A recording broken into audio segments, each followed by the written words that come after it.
मामुको घर मेरो दिदीको घर। आज शनिबारको दिन बच्चाको बिदा छ, त्यही भएर हामी लाग्यौँ यिनको ठुलोमामु घर। बच्चा बोकेर हिँड्नै सकिन्न, यस्तो गर्मी हुन्छ। जाडो महिना भए पनि घाम लागेपछि गर्मी हुन्छ नि, हिँड्नै सकिन्न कि। म फेरि सक्दिनँ बच्चालाई बोकेर हिँड्नै फेरि, त्यही भएर हामी लाग्यौँ अटोमा। दिपजना आज फुल एक्साइटेड छ ठुलोमामु घर खराएछ भनेर, खराएसँग खेल्नलाई। अस्ति नैबाट एकदम मन लागिरहेको थियो उसलाई।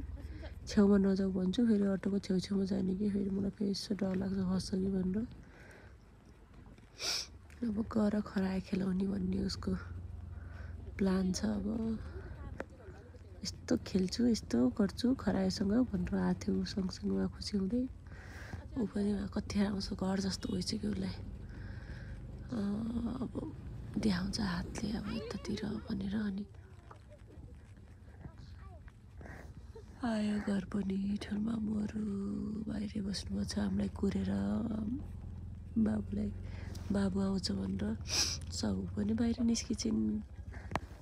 छिटो हामी गइहाल्यौँ। यिनीहरू दुईजना पनि भेट हुन्छन् अब। अनि फटाफट लाएर खराए हेर्न गइहाल्यो।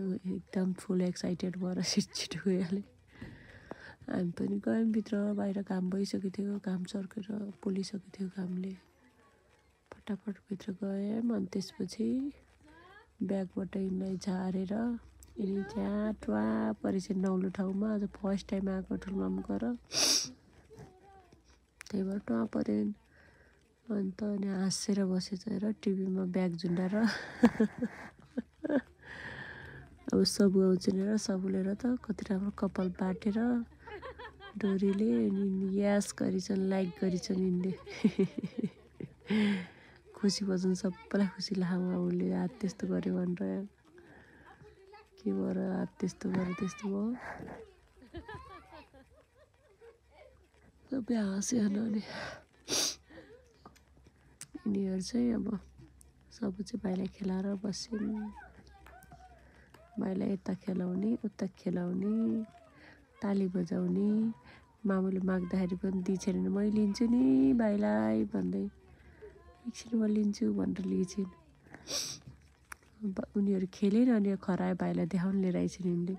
नल्याऊ है भाइको सातो जान्छ नि फेरि डराउँछ भाइ त भनेको। टाढाबाट मात्रै देखाउँछु भन्छन्। ल बाई बाई गाइज, आजको भ्लग यति नै हाम्रो।